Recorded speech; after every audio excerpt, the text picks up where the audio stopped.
Ready બધા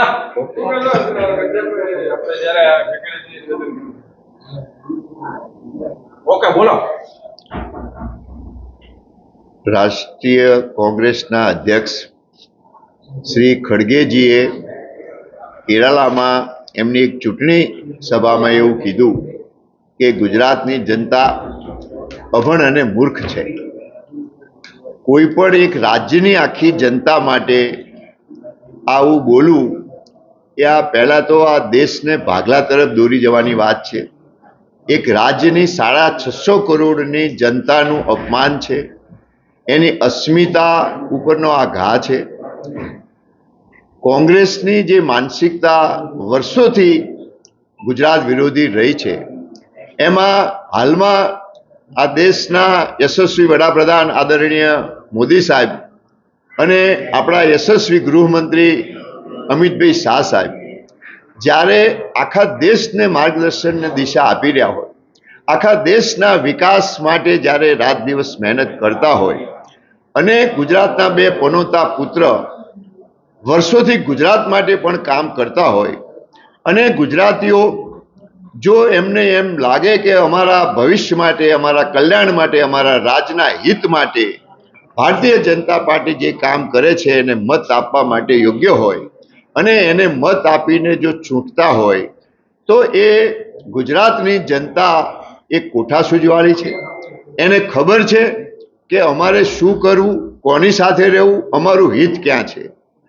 આના કારણે છેલ્લા 30 વર્ષથી કોંગ્રેસની નકારાત્મક વિચારધારા, એમના કાર્યોના કારણે એમના કાળા પંજાને ગુજરાતની જનતાએ સત્તાથી 30 વર્ષથી બહાર રાખ્યો છે।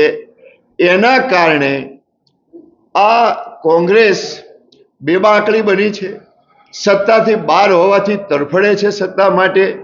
ત્યારે એના રાષ્ટ્રીય પ્રમુખ જેવા વ્યક્તિ પણ જે ખૂબ અનુભવી છે એ પણ એમનું બોલવાની ભાષાનું પ્રમાણભાન ભૂલી ગયા છે અને આદરણીય મોદી સાહેબને અમિતભાઈનો વિરોધ કરતા કરતા તમામ ગુજરાતીઓને અભણ અને મૂર્ખ કહેવા, એ ગુજરાતીઓ અને સાથે સાથે ગાંધીજી રાષ્ટ્રપિતા સરદાર વલ્લભભાઈ પટેલ અને ગુજરાતની અસ્મિતાનું અપમાન છે।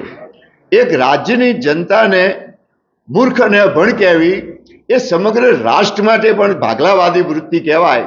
આખા રાષ્ટ્રને, એમાં ગુજરાતીઓ આખા રાષ્ટ્રમાં વસે છે, વિદેશોમાં વસે છે અને આપણે એમ કહેવાય છે કે જ્યાં જ્યાં વસે ગુજરાતી ત્યાં ત્યાં સદાકાળ ગુજરાત।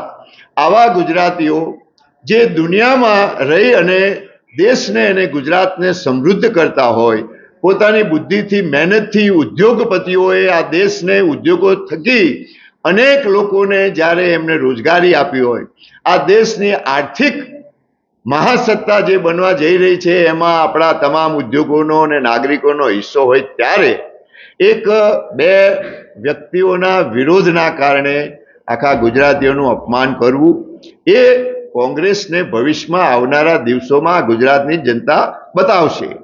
હું મારી રીતે, હું ગુજરાતી તરીકે આજે આ વિરોધ કરું છું, પણ હું એક વિરોધ કરું એના કરતાં ગુજરાતના તમામ લોકોનું જે અપમાન કર્યું છે, એમની સાથે જે વ્યવહાર કર્યો છે, એના આવનારા દિવસોમાં આ ગુજરાતની જનતા કોંગ્રેસને જવાબ આપશે।